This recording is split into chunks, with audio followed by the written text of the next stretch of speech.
Party ఏదైతే YCP గత ప్రభుత్వంలో ఉన్న హాయంలో వైసీపీ ఏదైతే ఒకసారిగా విద్వేషపూర్వకంగా అసభ్య పదజాలాలతో చేసిరు కాబట్టి అప్పుడు తెలుగుదేశం నాయకులు కూడా చేశారు కాబట్టి ఇలా జరుగుతుంది పరంపర ఇరు పార్టీలు చేస్తున్నారు చెప్తున్నారు.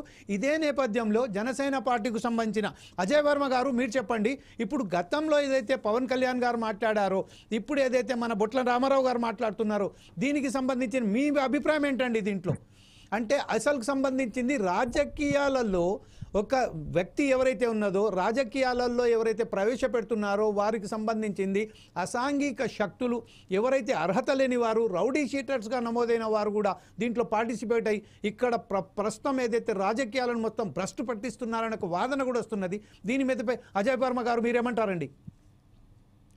సార్, ఫోర్ సైడ్స్ ఛానల్ ప్రేక్షకులకి అలాగే మీకు అక్కడ పాల్గొన్న ప్రతినిధులందరికీ నా హృదయపూర్వక నమస్కారాలండి.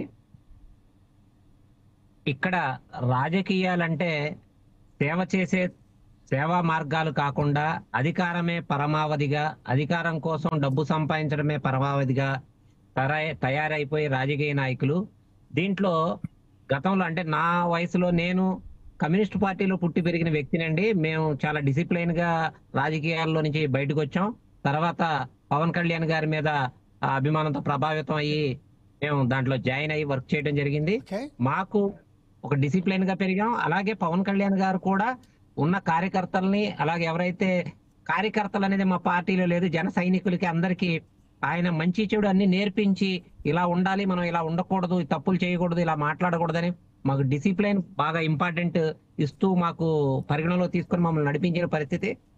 గతంలో పూర్వం రాజకీయాలంటే స్వతంత్ర సమరయోధులు దేశానికి సేవ చేద్దామని భూములన్నీ ఆస్తులు పంచి రాజకీయాల్లోకి వచ్చి సేవ చేసిన వాళ్ళని ఆదర్శంగా తీసుకొని మేము రాజకీయాల్లోకి రావడం జరిగింది.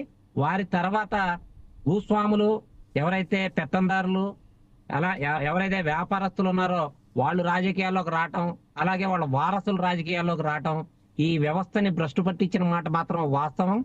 కాకపోతే అది పరాకాష్ఠగా తీసుకెళ్లింది మాత్రం వైసీపీ ప్రభుత్వం వచ్చిన తర్వాతే.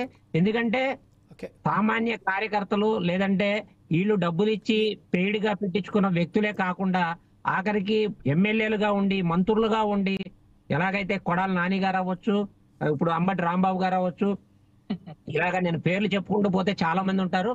కొంతమంది ఎమ్మెల్యేలు మంత్రులు ఆఖరికి సొంత ఇంట్లో ఫ్యామిలీని కూడా రోడ్డు మీదకి లాగి మాట్లాడతానికి కూడా. వర్మ గారు ఇదే సమయంలో ఇప్పుడు ప్రస్తుతం అయితే వెంకటలక్ష్మి గారు వైసీపీ తరఫున మీరు ఏదైతే మాట చెప్పారో ఈ విషయంపై